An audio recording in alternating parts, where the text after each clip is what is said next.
Hey everybody, this is Brad Dyke reaching out to you to say hi. How you doing? Everybody's doing good? Good.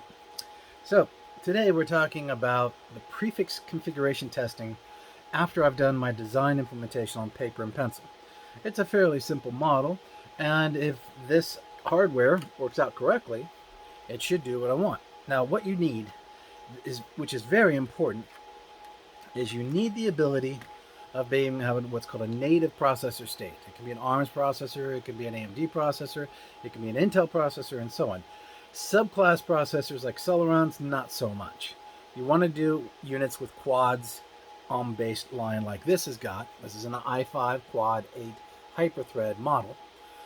This also is one of the few style mini PCs, the Dell 7040, that can actually handle a lot of RAM, which is important, right? When you're doing a ProxMox cluster, RAM is critical. And so because of that, if I take this mounting off, I'll show this to you again in case somebody has missed it. I can do two Soho DIMMs. And those are two 8 gig sticks in there right now. That's 16 gigs of capacity. But I could go up to blocks of 32. And that's pretty healthy when you're trying to build a ProxMox mini cluster environment. So what's the goal here? Well, the goal is simple. We're building an environment where we don't have a lot of money. We don't have a rack per se, but I need to build my own data center, a mini data center, using mini PCs, as you see here, so I can compete with the big boys. So it's all very important. But one other very important detail is to understand that when you're prepping the hardware, you have to make sure that you are doing it in a certain way. So here is my test bed. I have to do this first. You need to boot the device up. You need to bring it into an environment. You need to make sure the BIOS can support this. You need to make sure the BIOS is set up correctly to be able to boot ProxMox so that you can get it. You also need a ProxMox boot USB stick, which is right there, ready to go, and memory and everything on board. And once you've got this done, you now know how to set up the remaining of your nodes, such as node number 2, which is this guy right here. He won't be a cluster node; he'll just be a standard node. And you want to make sure that the BIOS and everything else functions and does everything correctly. So what is it going to entail? Well, first I build out the machine so it's ready for service and function. Secondly, what I want to do is I need to go into the BIOS and make sure that the BIOS is set up correctly so that it will boot ProxMox and allow me to install it. So I'm going to right now go into the boot process here and initiate the BIOS environment. And unfortunately, you may not see this very well, but the key detail that you want to see here is the nature of what your UEFI setting is set to. Your UEFI boot setting path needs to be set to never. Your boot sequence needs to be, of course, UEFI generic, not Windows Boot Manager, because you're not booting Windows. And yes, you want to be UEFI. Now, what will this do for you? This will allow you to post your environment up and get you going.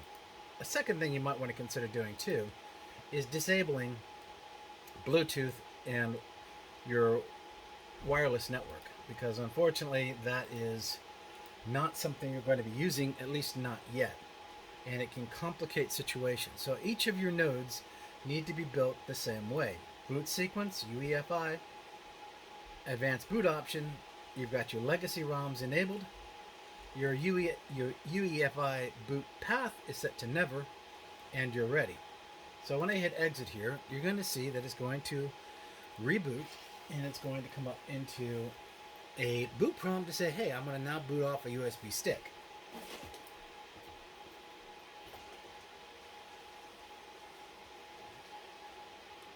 Now as it's doing this process, as you can see, there is the boot prompt, and it's asking me to install ProxMox or advanced options. So I'm going to go install, and we're now bringing the unit up. It's running mode diagnostics, an EEPROM CLI command boot line. Starting to change the resolution aspect.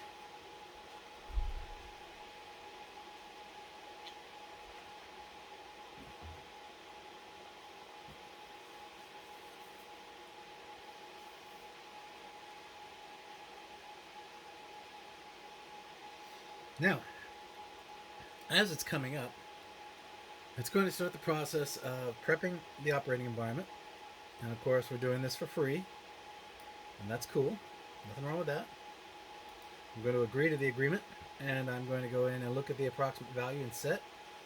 And it's basically seeing my resources, and it's going to identify some key environments for the PVE, which is the ProxMox virtual environment setting. I only have one device down here at the bottom, but you can hit the select button and pick other devices if they are available, and you go ahead and hit next.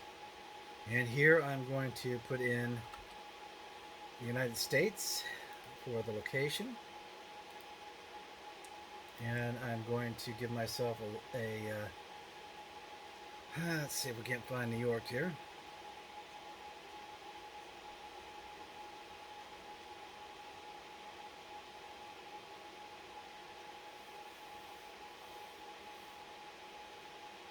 There we go. And keep going. I'm going to set up myself up a password environment.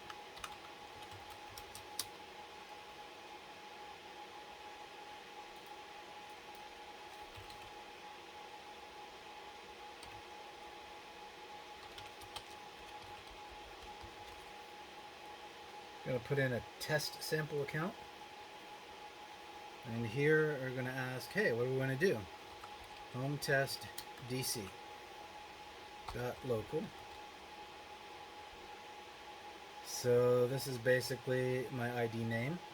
I am running with a open availability. My DHCP has been identified, which is okay for now. I will change that later and make it a static IP address.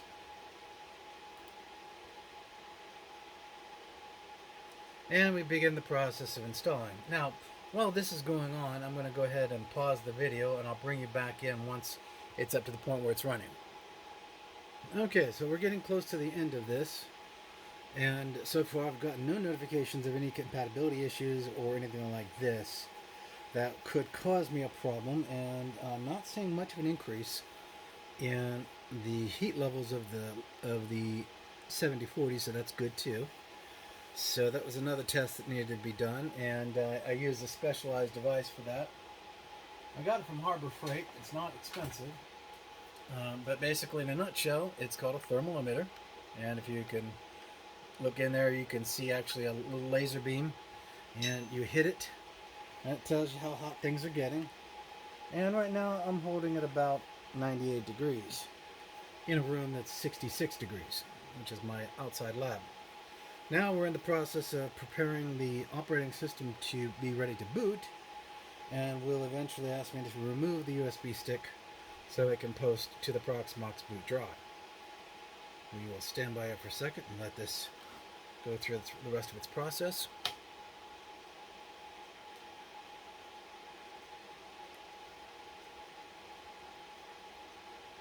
Okay, so remember that your port stack is basically the IP address :8006. That's going to be how you access the actual site itself. Now, as you can see, the last component test that needs to be done is to make sure that the post reboot process doesn't generate any errors. Now here we go. Now we're starting ProxMox boot, and it is coming up. And then at that point stage, I'm also going to go ahead and bring up a browser state. And the browser state basically is going to allow me to host this particular drive, and I will bring that up here in just a second. And we are now at the nominal login, so let's just test our login capacity. And we are in. Alright, so the system should be running now, so stand by.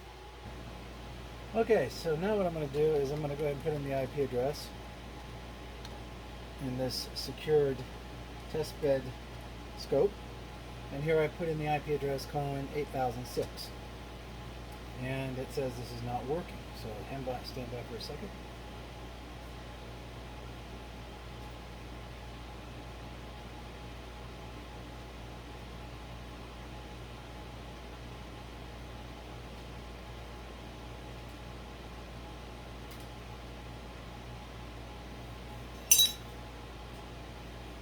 Alright, so I'm not basically seeing what I need to see, so let's go into diagnostic mode here and see if we are chatting.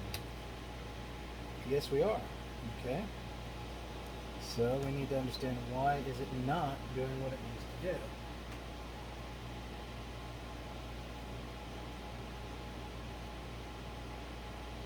Alright, I think I know what's wrong. Fat finger.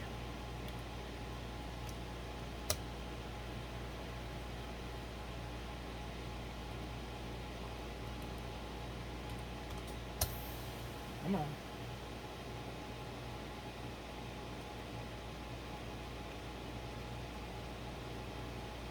Alright.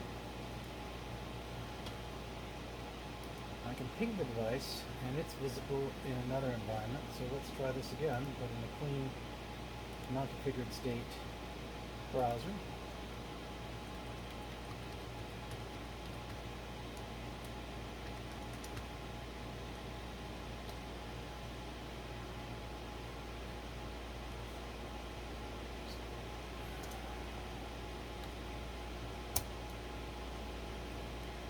Error empty response set.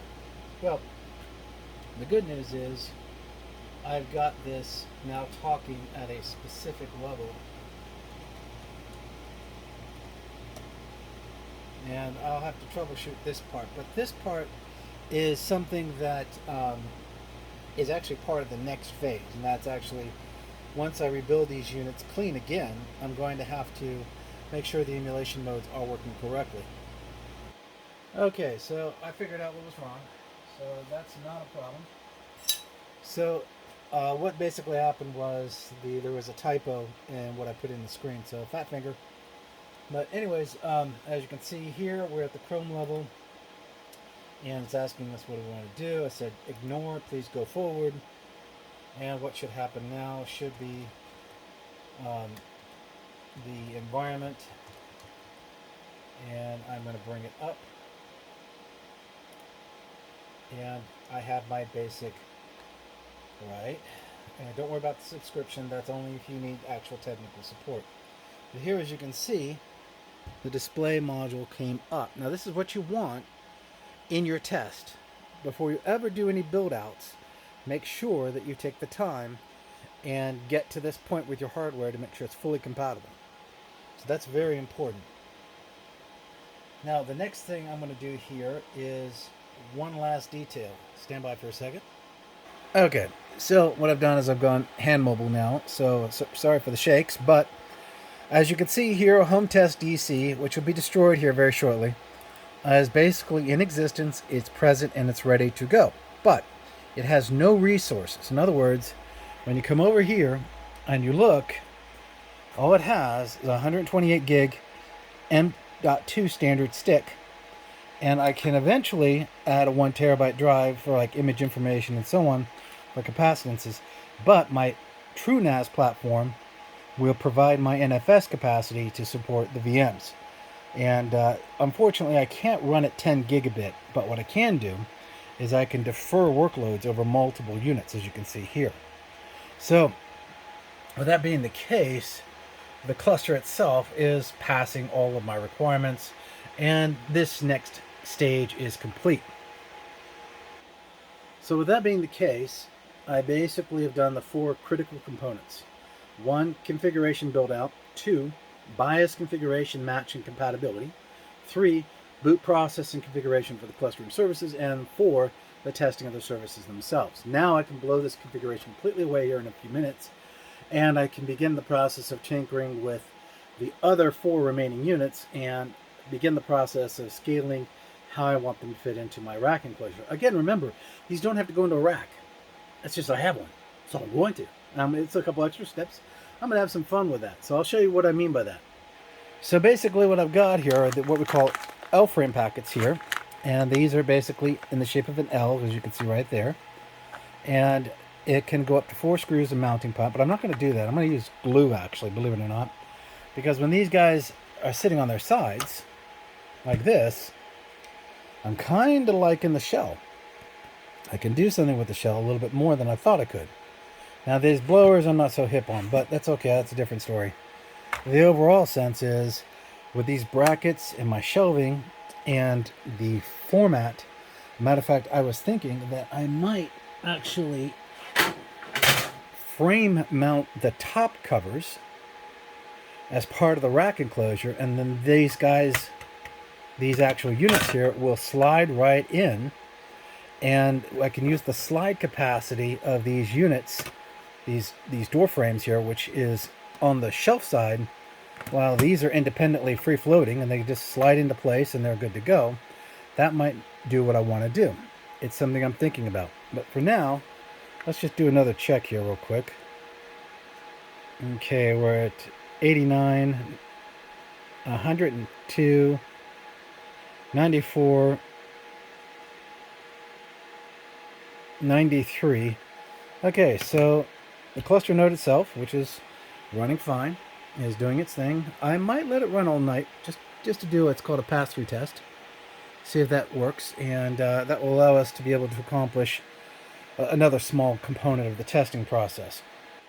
So with that being said, that's the prerequisite testing process that you need to do before you go to real effort in building this out. Now I'm at a point in stage where I can build this out. Now I'm going to do 5 nodes, 1 controller and 4 nodes in this configuration, but the rack can handle up to 24 of these if I really wanted to. So do I want to do that? No, I don't. Not really. But I'll have a pretty sizable, pretty impressive footprint with this, and my whole goal was to show you how to make something really powerful but pretty small and not need a lot of electricity. So this is Brad Dyke signing off. I hope this is exciting stuff for you. These are important steps that you do with any environment. I would do these in an operational environment as I'm building out a DevOps. And infrastructure is crucial, but you can only go as fast as your infrastructure. Remember that. And no, by the way, you cannot put a 10 gigabit NIC card inside these mini PCs. You'd have to buy one PQF on the logic board itself to accomplish that. And I wouldn't do that. You can do quite a bit with these machines without having to have a god 10 gig bandwidth. It's just not really a necessity, and you can still learn a bit. So please enjoy, like if you like the video, and I will see you later. God bless.